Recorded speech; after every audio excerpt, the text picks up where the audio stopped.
Assalamu alaikum and welcome to our program Caring for Converts. This program has been produced on the back of a report which has been compiled by the New Muslim Project and the University of Cambridge. And this report is called Narratives of Conversion to Islam in Britain, Female Perspectives. In this report, we managed to bring between 40 and 50 female converts around the table for 3 or 4 weekends, looking at a variety of different aspects of Islam and their experiences in relation to those Islamic aspects and subject matters. And we have, in previous programs, looked at a variety of things like marriage and family life and dress and identity and so on. In this particular program, we'd like to look at the children of converts, where with the developing convert community in the UK, we do feel that we are getting to the stage where we need to focus on this particular aspect, as it's becoming a little more problematic than I think we would have envisaged as a community. But no more than the children in the Muslim community as a whole, our children are becoming much more demanding, they're becoming much more involved in society at large, and it's about how we as parents try to look after them, take care of them, and guide them into a future that's positive and wholesome in relation to Islamic principles. Most of the participants who were married had brought up or were in the process of bringing up their children in cross-cultural marriages. Frequently, children of these parents had learned to see the world from a variety of cultural perspectives, giving them grounding in empathy with those from different cultural frames of reference. And this, I would have to say, would be a very healthy upbringing, wouldn't you say, Ruqaya? Yeah, it can be, in terms of being able to sort of see the world from a number of different perspectives. Yeah. But it can also lead to sort of conflicts over identity and how they resolve these issues in terms of finding a comfortable place within society. Yeah. It was quite interesting to see. There was one particular participant who had 3 children who had all grown up, but had all taken slightly different paths in terms of how they understood Islam. One had got a very westernised perspective on Islam, another one had got a very Arabised perspective on Islam, and another one had kind of found a comfortable balance between the two. Yes. So that was interesting to see that within the same family, having the same parents, how 3 different children responded quite differently to their upbringing, and to how they reconciled Islam within their life as adults. Indeed. And I think she was probably the one who said that her children had to struggle for their sense of belonging wherever they were residing. When they were living abroad, they were regarded as the English Muslim kids. And when they were living in England, they were regarded as the Arab Muslim kids. Because she herself was English and her husband from one of the Arab countries. In terms of their understanding of their faith and beliefs, a participant quoted her son's comment that he will decide for himself how he wants to express his Islamic faith. And he said, "I am not defined by who my parents are." I thought that was an interesting remark, and that, this was a young child of a convert who was determined to make his own mark on society rather than sort of coat-tailing or dovetailing off his parents' particular backgrounds. Yes. Yeah. I think, it came out very clearly in the discussion that the African Caribbean families were finding it difficult to be able to help their children root themselves in Islam. I don't think that was confined to the African Caribbean, so I think a lot of the European Muslims were also experiencing a similar situation of finding places where their children were comfortable to be taught and to learn, and how to educate them, how to reconcile the competing conflicts between British society and and the idea of suitable Islamic behaviour for their children. Yeah. So I think that it may be amplified for those particular communities if they are families from single, the parents are single parents, because there is obviously only one person who's trying to impart that identity within that child. Yes. Whereas obviously families where there are two parents have got sort of twice the chance really of doing that successfully. So the problems for that particular community are compounded by sort of those family problems and often other social issues as well. Indeed.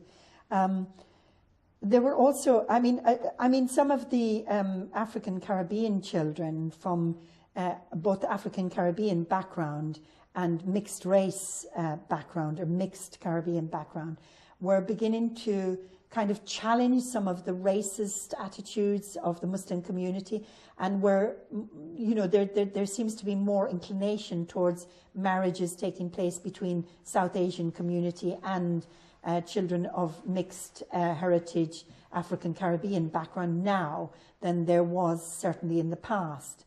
But I still think that some of those children are carrying some of the experiences that their parents actually had in the Muslim community, negative experiences in terms of racism and so on, and it still has affected them in their upbringing and so on. So hopefully these things will change at some stage. I think one African Caribbean heritage recounted Muslim recounted her daughter's worst experience in life when attending a Muslim school as a child. The Asian children brought their racism and prejudice in school, and she suffered badly as a result. The participant stated that she was unaware at the time of the racial bullying her daughter was enduring at school, which has led her daughter to have negative views of Muslims. And I think this is so important, because regardless of how much, you see, for the convert is incredibly zealous and, has journeyed through some major traumas and challenges in order to arrive at a comfortable place where she feels accepted by the community and is able to practice her Islam openly and in comfort. Our children, however, will not experience that same dedication or strength of feeling about Islam and their attachment to it. So we have to be very careful that our children, through experiencing negative responses from the community or experiencing traumatic situations as this child did in school, that actually you are driving them away from Islam. And I remember a group of converts going to a particular a meeting where there were a lot of converts. In fact, most of the people attending were converts. But the person who came in to deliver the presentation immediately cited the young girl who was not wearing hijab in the group. Now, she had come with her mother to the event, and her mother had spent a lot of time trying to encourage her to come. And in one single, remark, she had lost everything that she'd worked for with that child in trying to, endear her to the Muslim community and so on. So, you just have to be very careful, people, all the time, that you don't say or do something that will drive children away.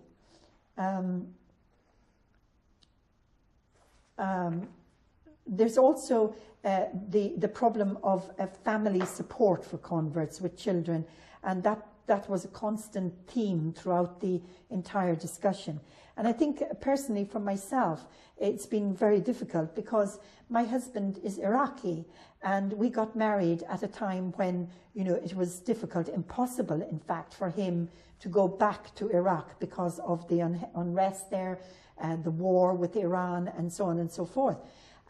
However, because of that, and due to the continuing political unrest in Iraq over the years, it has meant that my children have not had any access to their extended family from an Islamic perspective, which is really sad. And, I just wonder to what extent my children have missed out on that, and to what extent their lives would have been enriched. Yes, of course, by the valuable tapestry of Islam that is part of their extended family from their Arabic background. Yes. As it is, they have got full contact with my Christian family from Ireland, which, in itself has been good. And I think my Christian family have learned a lot from looking at how my children have grown up and so on and so forth, and looking at some of the things that they questioned. I mean, I remember my children talking about the fact that they weren't going to be involved in drinking alcohol or smoking cigarettes and things like that. And my family sort of thought that that was rather ironic, really, and that any chances I would have of keeping my children away from alcohol and cigarettes and drugs and all these things was highly improbable. And I think now, when they see my children, who are now in their 20s, and realize that, yes, it can be done, we did it, and it was successful, they are quite surprised by, how a close-knit family with good religious underpinnings can actually achieve something like that. But I think there are a lot of converts who are married to Muslims of a heritage background who come from countries where there is upheaval, or they've left for political reasons or asylum reasons and so on, and where they can't go back, or at least the possibilities or the opportunities for them to go back are curtailed, and so also are the opportunities for them to interact, or their children to interact with the Muslim part of their family.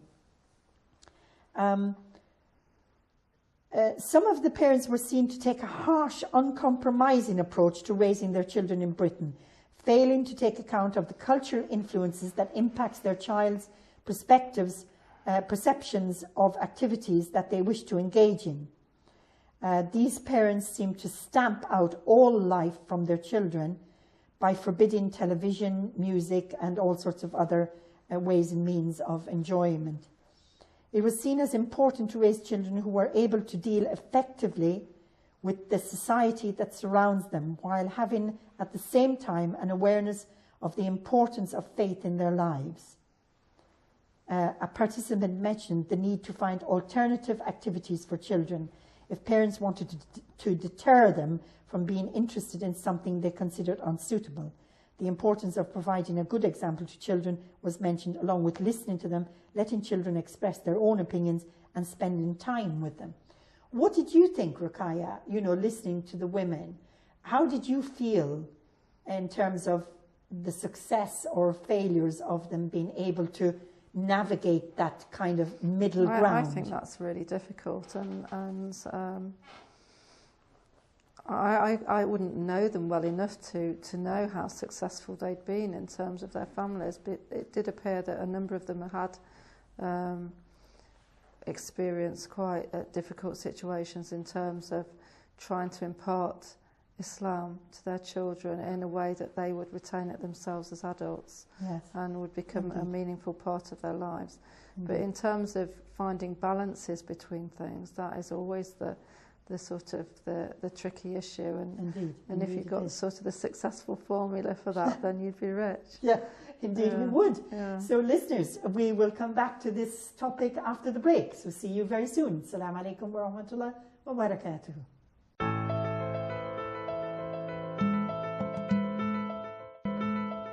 Assalamu alaikum. Welcome back to our program, Caring for Converts, based on a report that we initiated and collaborated with Cambridge University and the New Muslims Project here in the UK, an organisation established to provide help and support, guidance, counselling, education and training for converts to Islam across the whole of the UK. And we're basing our discussions today, myself and Ruqaya, who works with me and who is the author of this report, on aspects of the report, and we're trying to delve into them much more deeply so that we can discuss them and perhaps help you as listeners or observers as to how we can improve the services for converts to Islam. We were just talking about the children of converts and the problems that arise when we have converts to Islam getting married to Muslims of a heritage community who live predominantly, whose families live predominantly outside the UK, and how we try to provide that familial infrastructure for them to be able to bring them up in a positive and wholesome way here in the UK, whilst preserving their Islamic principles and so on. And it's very difficult, isn't it, Ruqaya? I think that some of them had succeeded in doing so by the fact that their families were in the UK. You know, we make this idea that have this idea that everybody's going to be based abroad. There was somebody who particularly said that she'd married a heritage Muslim so that her children could have an extended family who were Muslim themselves. I remember, yes. So that they could grow up with that heritage, you know, as part of their extended family's experience, really. Yes, yes. And we mustn't forget that not all converts marry into cross-cultural marriages. Some converts marry other converts or marry children of converts. Yes. So their situations, again, are slightly different. Yes. But again, you know, marrying children from converts, we will be sort of developing that kind of extended convert family background there. Yes. Yeah. And in one sense, it was considered essential to remember that the children of converts are likely to have a less intense relationship with Islam than their parents, and that those children need to arrive at their own understanding of how to practice their faith as they become adults.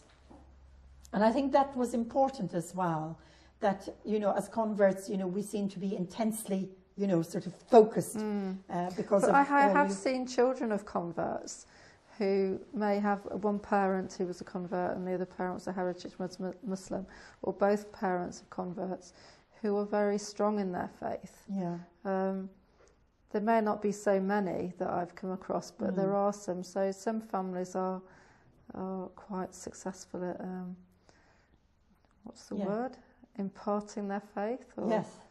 Or translating it into another generation. But I sometimes, you know, when I listen to the conversations of converts, the children of converts, I find them really kind of engaging. And I find that the children of converts are able to have a much broader and deeper understanding of Islam. They're able to discuss their Islam in greater depth and with greater confidence, you know. I mean, they're very proudly young Muslims, but they're not so entrenched in their Islam that they're not able to appreciate, you know, life around them and, you know, the different social constructs that go to make up society around them. And they seem to be much more willing and able to sort of interact with them in a way that's very comforting and kind of... I find it quite intriguing, and particularly when I listen to my own children, I love to hear them talk about their Islam, because they seem to understand it in a much more kind of socially inclusive kind of way than how I how my Islam developed, perhaps in a much more sort of exclusive manner, you know, much more focused within the Muslim community. And I feel that they are going to be able to live their Islam much more in this world than out of it. And I think a lot of Muslims tend to do that, rather than realizing that we are part of the whole of society. But it's very interesting, actually, in terms of how they're going to contribute possibly to Islam in the wider world. In terms of gender, Ruqaya, you know, it was interesting. One participant said that she had a great deal of criticism as a British woman of Western standards, which are very inequitable to women. Such criticism of British society had not been created by her relationship with Islam, but was part of her view on women in society that she had brought with her into Islam. She objected to Western perspectives on gender roles and relationships and did not consider them worthy of emulation. She argued that the only thing Islam has to be judged against is the comparative human standards of decency. Participants' questions focused on how a society should operate to ensure the equity and dignity of all its members. Another participant mentioned that a factor that had strongly influenced her when entering Islam was the idea that a woman's life is not preordained and prescribed as a social category. I think there was lots of areas around this whole gender question. You know, in terms of how Islam sees gender and how the Quran, in fact, affords a dignity and respect to both men and women, and how that is being explored now in some of the various exegesis of the Quran undertaken by more of the female commentators now. And I think a lot of them there were quite familiar with some of the female commentators now, and that change in expression that's coming about. Yeah, I think a lot of women are very disillusioned with the role of women in British society in terms of the inequitable roles that they play. And obviously, by turning to Islam, they can find in theory different sets of standards and different ideals. I think the issue most people have is finding ways to translate that into practical experiences. I mean, a lot of the converts felt that many of the verses in the Quran address both men and women simultaneously, outlining their responsibilities within society, and the mutual kind of support and friendship and care that is there within Muslim society that men afford to women and women afford to men. Yeah. But this seems to be lost very much here in the UK in terms of an Islam that has been brought into the UK by traditional Muslim communities, where women have been sort of kept, you know, at the periphery of the social sort of activity and exchange that has gone on within those societies, and how we as Muslim women are suffering on account of that. For instance, you know, we have mosques where there's no female involvement in management, in governance, in anything to do with the mosque, except maybe perhaps in such sort of women's area of work and fundraising and stuff. Well, there's so many mosques as well where women can't even enter. So Yes. I think that it's one of the roles of contemporary women in Britain and of the convert community to kind of redefine what it means to be a woman in Islam within the UK in contemporary context, really, in terms of raising the profile of women, of regaining their rights that are outlined in the Quran, in the Hadiths, and reclaiming what is rightfully theirs in terms of the positions that they can achieve. And it's just so wrong to sort of marginalise 50% of or perhaps more than 50% of humankind, to say that they don't have a valuable contribution to make to society. And their contribution may be different, and in fact, this is equally valuable. Absolutely, and the women themselves expressed that. They said in many early Islamic societies, educated women taught men just as educated men taught women, and there was not a segregated system of learning.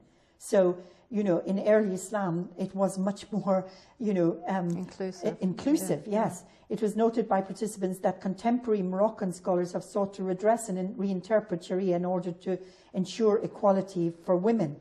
But it's, one particular woman made the remark that one participant told the group that a heritage Muslim in a bookshop had tried to deter her from purchasing a Quranic exegesis written by an American female scholar. How a convert is able to think about Islam is partially determined by the access they have to a wide range of differing perspectives. It often takes determination to access a text that assists in developing a more far-sighted approaches to learning and teaching. One participant mentioned attending fiqh classes in London, where the first topic for discussion was how to deal with a rat found in a cooking bowl. The answer was to bury the rat, wash the bowl 7 times in sand and say a special prayer, rather than ring Kensington and Chelsea pest control. This lack of ability to transfer precepts relevant to a 7th century desert society to a contemporary European one is indicative of the inability on the part of some Islamic authorities to provide appropriate responses to the need of both convert and heritage Muslims in a modern global world. And I mean, that was just one of the funny little stories that were told. And I remember one particular woman said that, when she wants to find out on an issue of fiqh, she does something like she does when she's trying to find a plumber. She gets 3 quotes. She gets 3 quotes, and then she decides which one is acceptable. I thought that was a really interesting perception to put into place here in the UK. Inshallah, we will join you again in another program. We'd like to thank you for being with us today, and I'm sure we'll see you in the next program, where we'll continue to discuss issues to do with converts to Islam and the challenges facing them here in the UK. Shukran, wassalamu alaikum wa rahmatullah wa barakatuh.